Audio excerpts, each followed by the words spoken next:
दोस्तों आपका स्वागत है आर्ट ज्ञान कला यूट्यूब चैनल पर। दोस्तों इस वीडियो में मैं लाया हूं आपके लिए यूपी टीजीटी का जो सन 2026 में अभी हाल ही में एग्ज़ाम हुआ उसका जो कुछ इम्पॉर्टेंट क्वेश्चन है उसको लाया हूं, क्योंकि ये इम्पॉर्टेंट क्वेश्चन नए होते हैं और इस तरीके के क्वेश्चन पहले नहीं बने रहते हैं। इस तरीके के क्वेश्चन आने वाले एग्ज़ाम में बन सकते हैं और सेम हूबहू अभी ये यूपी टीजीटी में पूछा है तो हो सकता है डीएसएसबी, केबीएस, एनबीएस में भी यही सेम क्वेश्चन उठा के दे सकता है। तो आइए उन्हीं सब क्वेश्चनों को पढ़ते हैं, देखते हैं। तो इसमें पहला क्वेश्चन है, इसको देखते हैं कि भारत में प्रागैतिहासिक शिला शैल चित्रों का प्रमुख केंद्र कौन सा है।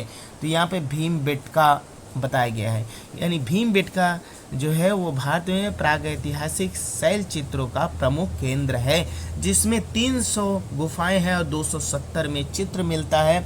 आगे बात करते हैं, मोहनजोदड़ो की प्रसिद्ध कांस्य प्रतिमा कौन सी है। तो नर्तकी जो डांसिंग गर्ल जिसे कहा जाता है वह मोहनजोदड़ो की सबसे प्रसिद्ध कांस्य प्रतिमा है। और तीसरा क्वेश्चन पे आते हैं, हड़प्पा की प्रसिद्ध पुरुष प्रतिमा क्या कहलाती है। तो पुरुष धड़ जो है यह हड़प्पा की बात किया जा रहा है। तो पहले हड़प्पा उसके बाद मोहनजोदड़ो। तो पहले हड़प्पा को बढ़िया से पढ़ेंगे और उसमें आप पाएंगे कि पुरुष धड़ जो है वह हड़प्पा की प्रसिद्ध पुरुष प्रतिमा कहलाती है। अजंता की बात करते हैं, अजंता गुफाएं किस राज्य में स्थित है। तो महाराष्ट्र के औरंगाबाद जिले में स्थित है। तो राज्य की बात किया जा रहा है तो महाराष्ट्र में स्थित है, इसको कहा जा सकता है। आगे देखेंगे, बाघ गुफाएं किस राज्य में स्थित हैं। तो बाघ गुफाएं मध्य प्रदेश में स्थित हैं। ये सारी क्वेश्चन। और जोगीमारा गुफा कहाँ स्थित है। छत्तीसगढ़ में स्थित है। तो देखिए हर गुफाओं की स्थिति कहाँ है, ये बहुत इंपॉर्टेंट है और ये सब पूछा जा चुका है। तो इन सबको आपको अच्छे तरीके से मालूम होना चाहिए। आइए देखते हैं, भारतीय चित्रकला के षडांग किसने बताए हैं। अब देखिए कितने होते हैं, 6 षडांग, और कौन कौन से होते हैं ये पूछा गया है। यहाँ पे पूछा गया है कि भारतीय चित्रकला के षडांग किसने बताए हैं। तो वात्स्यायन द्वारा रचित है षडांग कितने होते हैं, कौन कौन से होते हैं, और जो कि वात्स्यायन ले लिखा है। और मुगल चित्रकला का स्वर्ण काल किसके काल में, शासन काल में माना गया है। तो ये जहांगीर के शासन काल में माना गया है, यानी जहांगीर का जब शासन था तो उस टाइम मुगल चित्रकला का स्वर्ण काल था। ठीक है, वहाँ उस समय की चित्रकलाएं और वास्तुकलाएं सब चीज़ बहुत ज़्यादा थी और चित्रकला तो सबसे ज़्यादा थी। मुगल जो जहांगीर जो था वो पुष्पों का बहुत बड़ा शौकीन था। भारतीय चित्रकला की प्रसिद्ध शैली कौन सी है ये पूछा जाता है। तो कांगड़ा शैली सबसे प्रसिद्ध शैली मानी जाती है। अब यहाँ पे बात आती है, जब कांगड़ा की बात आए, मुगल की बात आए, तो वहाँ पे अगर किशनगढ़ शैली की बात ना आए तो ये समझो बेकार है, क्योंकि किशनगढ़ शैली सभी शैलियों की सबसे प्रमुख शैली मानी जाती है। क्यों? क्योंकि किशनगढ़ शैली की ही, इसमें देखिए किशनगढ़ शैली की प्रसिद्ध चित्र कौन सी है। तो बनी ठनी। और बनी ठनी एक ऐसी चित्र है जिनको मोनालिसा के नाम से, भारतीय मोनालिसा के नाम से कहा गया है, जाना जाता है। तो ये बहुत फेमस चित्र है जिसको निहाल चंद सावंत सिंह के दरबार में बनाया गया था। और किशनगढ़ शैली यही बनी ठनी चित्र के नाम से फेमस हुई। तो ये बहुत इंपॉर्टेंट क्वेश्चन आप सबके बीच आ रहा है, अभी मैं लाता हूँ। अब देखिए बनी ठनी की बात हुई, बनी ठनी चित्र ये कलाकार कौन है, निहाल चंद है। बंगाल स्कूल के प्रवर्तक कौन थे। तो ये अवनींद्रनाथ टैगोर। देखिए जब भी हम आर्टिस्ट को पढ़ते हैं, ठीक है, तो बंगाली स्कूल में सबसे पहले पढ़ेंगे और उसमें अवनींद्रनाथ को पढ़ेंगे, उसके बाद नंदलाल बोस, रविंद्रनाथ टैगोर, इन सबको पढ़ेंगे। लेकिन सबसे पहले जो बंगाली स्कूल यानी जिनको वास्प पद्धति के जनक कहा जाता है वो अवनींद्रनाथ टैगोर हैं।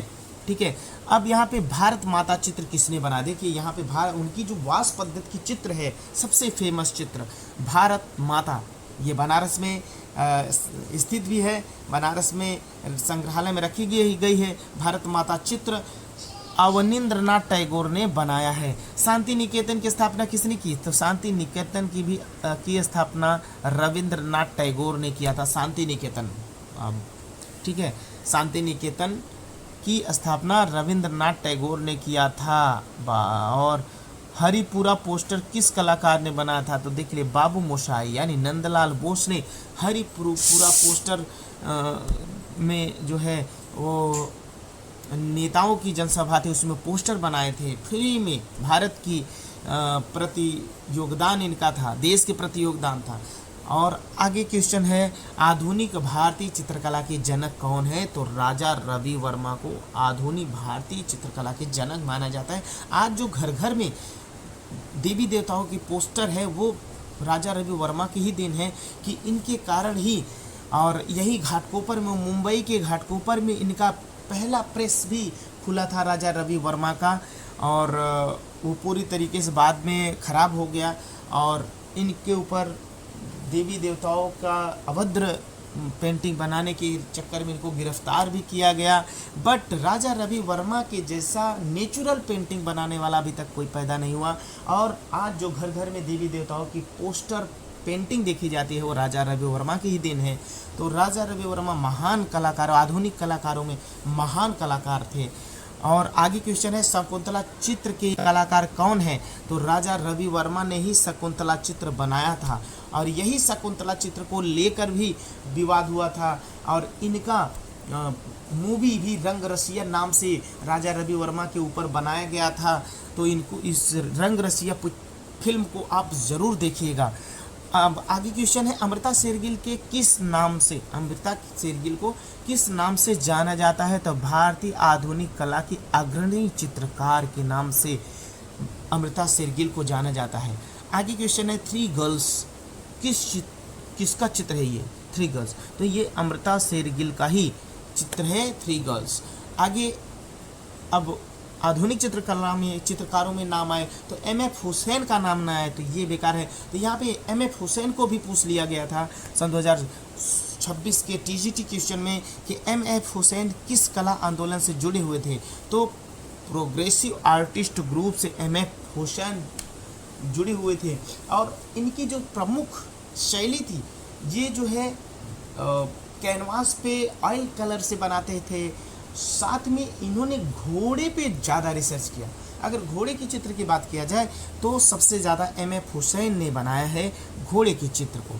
और जब भी चित्र दे दिया जाता है, पूछा जाता है कि ये चित्र इसकी चित्रकार कौन है, इसका मतलब समझ लीजिए कि ये जो है एम.एफ. हुसैन जी का चित्र है। आगे बहुत इंपॉर्टेंट क्वेश्चन है उसको देखते हैं। प्रोग्रेसिव आर्टिस्ट ग्रुप की स्थापना कब हुई? 1947 में प्रोग्रेसिव आर्टिस्ट ग्रुप की स्थापना हो गई थी। आगे क्वेश्चन है के.एच. आरा सूजा, इन सभी पे बहुत ज़्यादा क्वेश्चन पूछे जाता है दोस्तों। तो इन सबको बढ़िया से, इन सब के ऊपर जो भी वृत्तांत है सब अच्छे से पढ़ लीजिए। अब यहाँ पे के.एच. आरा के बारे में पूछा गया है कि के.एच. आरा कौन थे? तो आधुनिक चित्रकार थे। जामिनी राय के बारे में पूछा गया है कि जामिनी राय किस राज्य से थी? तो पश्चिम बंगाल से जामिनी राय थी। और यहाँ रेखा, लाइन, जिनको लाइन कहा जाता है, दो बिंदुओं के बीच की दूरी जब मिलाई जाती है तो उसे रेखा कहा जाता है। और इसी रेखा को पूछ लिया गया है कि रेखा कला का कौन सा तत्व है? तो एलिमेंट्स यानी तत्व माना जाता है, इसे कहते हैं एलिमेंट। ठीक है, तो ये जो है रेखा, लाइन का, रेखा जो है कला का एक प्रमुख तत्व है, एलिमेंट्स है। ठीक है, रंगों का वैज्ञानिक विभाजन किसने किया था? तो न्यूटन ने रंगों का वैज्ञानिक विभाजन किया था। यानी जो बैनी आह पिनाल, बैगनी, नीला, ऑरेंज, हरा, पीला, लाल, ये जो सातों रंगों का समूह है इसको कहते हैं बैनी आह पिनाल। यानी प्रकृति के 7 रंग जब प्रिज्म से, सूर्य के प्रकाश को प्रिज्म से गुजारा जाता है तो ये सातों कलर एक श्रेणी में होते हुए दिखाई देते हैं और उसी को न्यूटन ने साबित करके प्रिज्म से गुजार के रंगों को वैज्ञानिक विभाजन करके दिखाया। तो न्यूटन बहुत अच्छे वैज्ञानिक थे जिन्होंने गुरुत्वाकर्षण का भी खोज किया और गुरुत्वाकर्षण में कई बलों की खोज की, साथ में कलर का जो वैज्ञानिक विभाजन हुआ उसको भी न्यूटन ने ही खोजा था। आगे देखते हैं प्राथमिक रंग कितने होते हैं? तो 3 प्राथमिक रंग होते हैं, लाल पीला नीला, ये जो है प्राथमिक रंग है। आगे पूछा भी है कि प्राथमिक रंग कौन सा है, लाल पीला नीला, ये प्राथमिक रंग है। द्वितीयक रंग कैसे बनते हैं, तो दो प्राथमिक रंगों को मिलाने से जो तीसरा रंग प्राप्त होता है उसी को तृतीयक रंग कहा जाता है। ठीक है, तो ये तृतीयक रंग हो गया। और पूरक रंग क्या होता है, देखिए पूरक रंग के बारे में बहुत लोग कंफ्यूज हो जाते हैं। तो रंग चक्र में आमने सामने की स्थिति, जो 8 प्रकार के रंग, जब रंग चक्र बनाए जाते हैं तो रंग चक्र में 8 रंगों को रखा जाता है। और उस रंग चक्र में जैसे 3 ही मान लीजिए खटकोर बना दिया गया, ठीक है, 6 रंग खटकोर, 6 माने 6 रंग अलग अलग बनाए रखे जाते हैं। बीच में देखिए पहले एक प्राथमिक, तो 3 प्राथमिक रंग होते हैं, तो एक गैप करके दूसरा प्राथमिक, एक गैप करके तीसरा प्राथमिक, और ऐसे जो गैप है उसमें द्वितीयक रंग को भरा जाता है। और जो आमने सामने की जो रंग होती है वो उसको कहा जाता है पूरक रंग। रंग पूरक रंग क्या होते हैं, रंग चक्र में आमने सामने की स्थित रंगों को पूरक रंग कहा जाता है। चित्र में संतुलन किसका सिद्धांत है, तो चित्र में जब संतुलन तभी बनता है जब उसमें संयोजन यानी कंपोजिशन बनता है। तो संयोजन का सिद्धांत चित्र का संतुलन कहा जाता है। यानी चित्र में संतुलन किसका सिद्धांत है पूछा जाए तो संयोजन का सिद्धांत है। आगे बहुत अच्छा क्वेश्चन है, उसको देख लेते हैं। पर्सपेक्टिव का संबंध किससे है, तो गहराई के प्रदर्शन से है। यानी जो पर्सपेक्टिव का संबंध है, यानी 3D पेंटिंग में इसको दिखाया जाता है गहराई ऊंचाई। ठीक है, यह जो दिखाया जाता है पर्सपेक्टिव का संबंध है, तो यह गहराई के प्रदर्शन से होता है।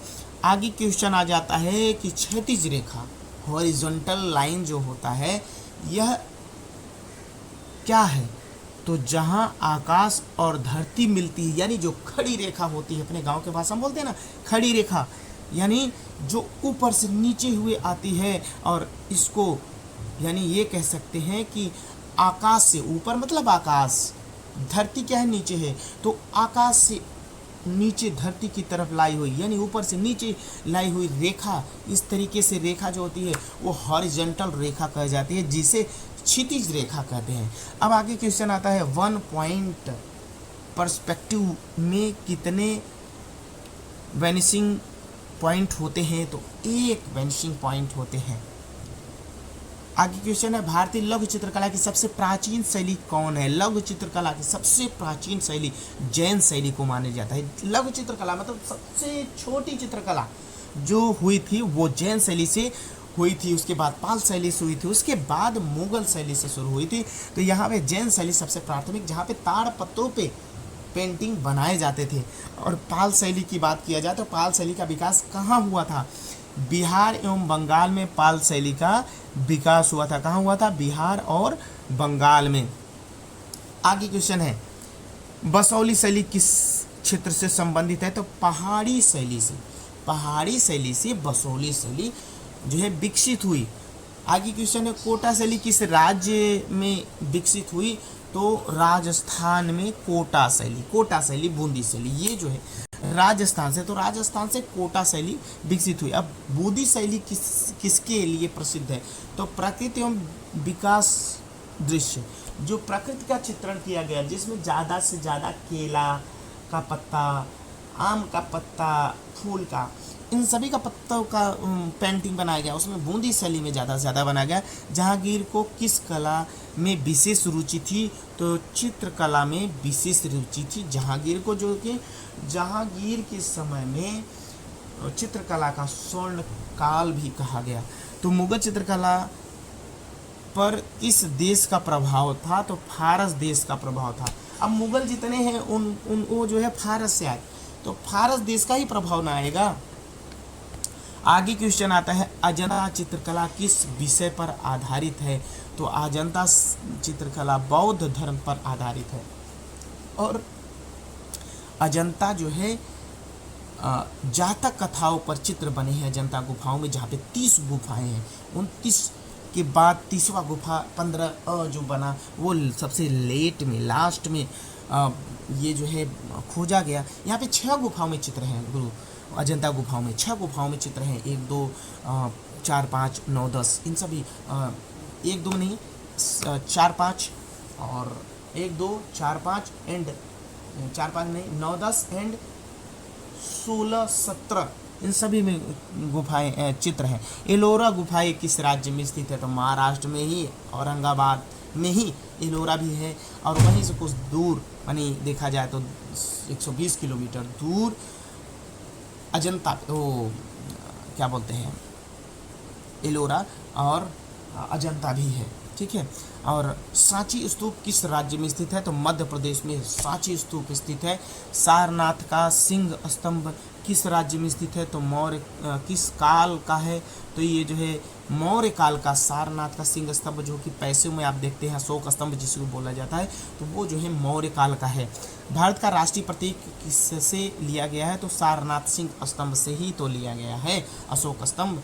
ठीक है। चारों तरफ से अशोक सिंह बना गया है, नीचे अशोक का चिन्ह बना गया है, सारनाथ का चिन्ह बना गया है। ठीक है। अशोक चक्र बना गया है। ठीक है। तो अशोक जो है उसमें राज्य थे, पूरे राज्य में यहाँ पे उन्होंने धम्म अपना लिया था, यानी बौद्धत्व अपना लिया था अशोक ने। और गणिका चित्र के कलाकार कौन है? तो अमृता शेरगिल जो है गणिका चित्रकला के कलाकार हैं। आगे क्वेश्चन देखेंगे, रविंद्रनाथ टैगोर को किस पुरस्कार से सम्मानित किया गया? नोबेल पुरस्कार से सम्मानित किया गया था। रविंद्रनाथ टैगोर को नोबेल पुरस्कार से सम्मानित किया गया। आगे क्वेश्चन है, ग्वेर्निका चित्र किस कलाकार का है? तो पाब्लो पिकासो का ग्वेर्निका चित्र था। ये बहुत फेमस चित्र है और पाब्लो पिकासो आर्टिस्ट जो है ऑलरेडी फेमस चित्रकार हैं, मूर्तिकार हैं। ठीक है। क्यूबिज्म मतलब 3D, क्यूबिज्म, क्यूब जो हम खेलते हैं ना, ऐसा पीला हरा मिलाते हैं। तो क्यूबिज्म कला आंदोलन के जनक कौन है? पाब्लो पिकासो ही क्यूबिज्म कला आंदोलन के श्रेणी कलाकार में से एक है। भारतीय आधुनिक कला के प्रमुख कलाकारों में कौन शामिल है? तो राजा रवि वर्मा, नंदलाल बोस, अमृता शेरगिल, MF हुसैन, ये जो है भारतीय आधुनिक कला के प्रमुख कलाकारों में शामिल है। और अगर आपको भारतीय आधुनिक कलाकार पढ़ना है तो इन सभी को बढ़िया से पढ़िए, इनकी पेंटिंग पढ़िए, विधा पढ़िए, किस किस ग्रुप से जुड़े थे, कब कब जुड़े थे, जीवन परिचय के बारे में पूरा विधिवत ध्यान दीजिए। दोस्तों इस वीडियो में इतना ही और नेक्स्ट वीडियो का इंतजार करते रहिए। जल्द ही जल्द आपसे इम्पॉर्टेंट क्वेश्चन आप सबके बीच में आएगा जो कि आपकी लाइफ सुधार देगा। आप अगर TGT, PGT, DSSB, KBS, NBS किसी भी प्रकार का आर्ट टीचर बनना चाहते हैं तो आप सबके ये बहुत ही इंपॉर्टेंट क्वेश्चन मैं लाऊंगा नेक्स्ट वीडियो में। और जी वीडियो कैसा लगा आप जरूर एक बार कमेंट करके अपना सुझाव दें, और अभी तक चैनल को सब्सक्राइब नहीं किया प्लीज़ सब्सक्राइब करके बेल आइकन जरूर दबाएं। Thank you for watching my video.